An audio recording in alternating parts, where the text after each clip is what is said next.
The Lord be with you. And with your spirit. A reading from the Holy Gospel according to St. Luke. Glory to you, Lord.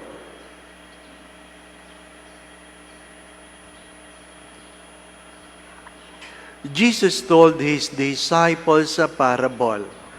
Consider the fig tree and all other trees.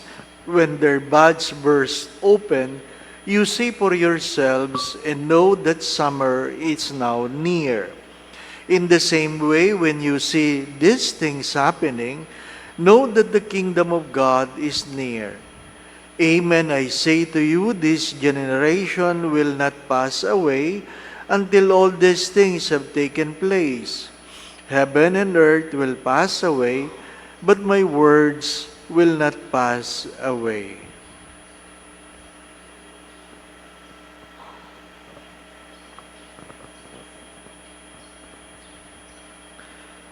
The Gospel of the Lord. Praise to you, Lord Jesus Christ.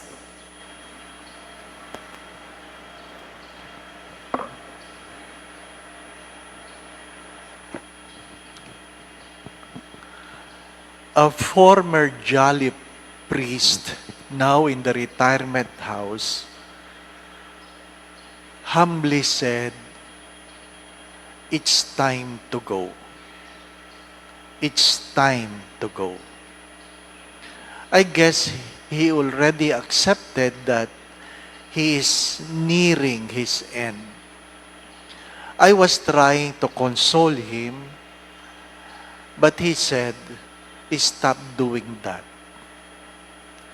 Stop doing that. You must accept that there is an end to everything." My dear friends, my brothers and sisters, we are not meant to stay in this world forever. Some live long, but no one lives forever. There's a time to be born and a time to die. When? I do not know.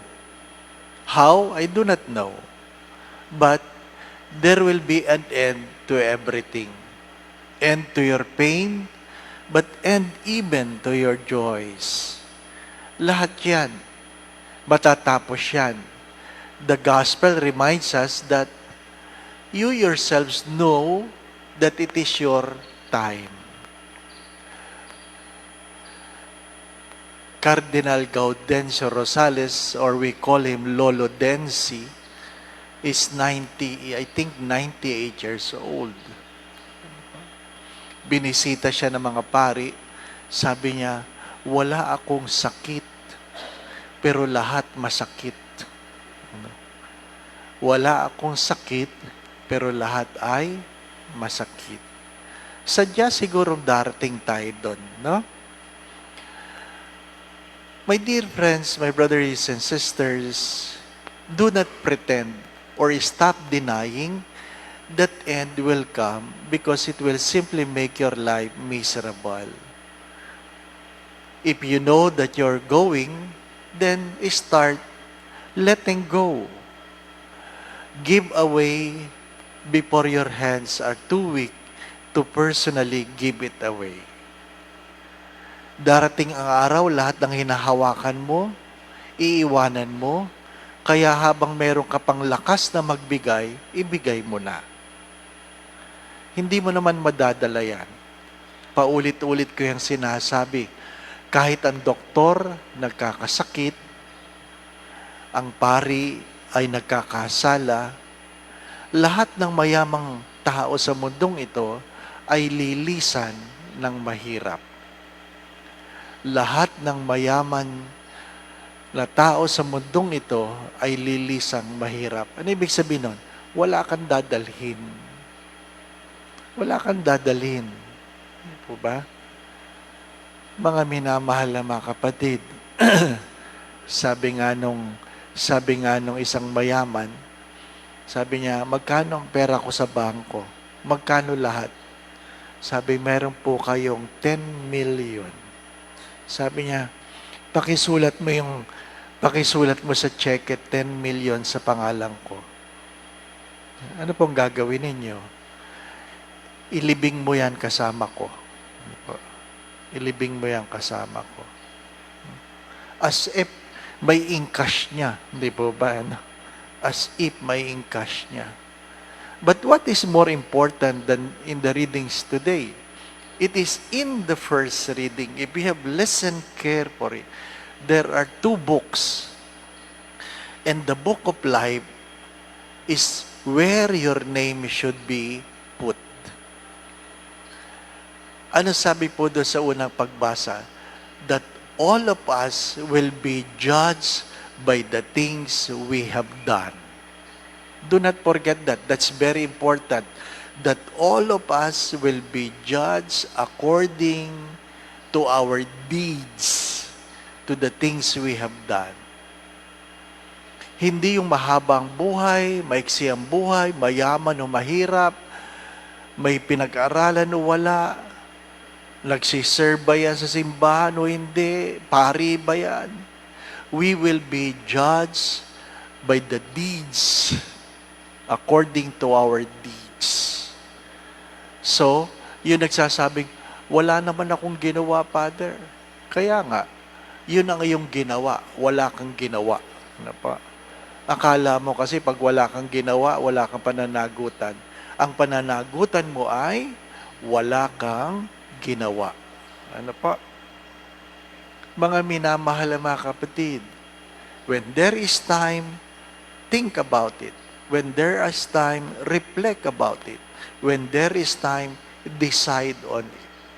Because at the end, all of these things will pass away. And we will be judged by what we have done. As I always say this, in the twilight of our lives, when we bend our knees before God, God will never ask the question, how much money you have, where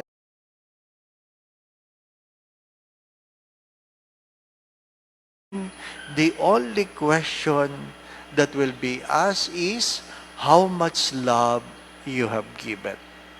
That is according to St. John of the Cross. Sa Tagalog, mas maganda yon. Sa takip silim ng iyong buhay, sa iyong pagluhod sa harapan ng Diyos, hindi itatanong ng Diyos kung magkano ang iyong naipon, saan ka nakarating, ano ang iyong naabot. Isa lang ang tanong ng Diyos. Gaano kalaking pag-ibig ang iyong pinagkaloob. Amen. I'm inviting everyone to our annual Advent recollection here in Greenbelt on December 9, 10, and 11 after the 6 o'clock p.m. Mass. December 9, 10, 11. That is Monday, Tuesday, Wednesday after the 9 o'clock Mass. Going back to what I've said, I was looking at this book of the prayers of the faithful, one last page. It means it's the end of the liturgical year of 2024.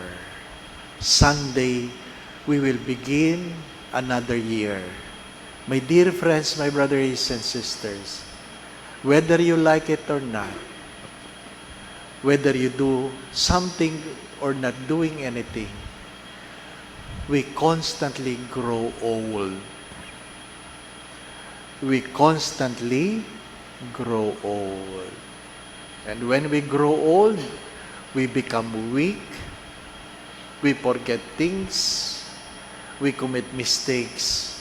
As some saints would say, time you will be stupid. Be humble. Be humble. Because no one is in control except God. The Lord be with you. And with your spirit. And may Almighty God bless you and your family, the Father,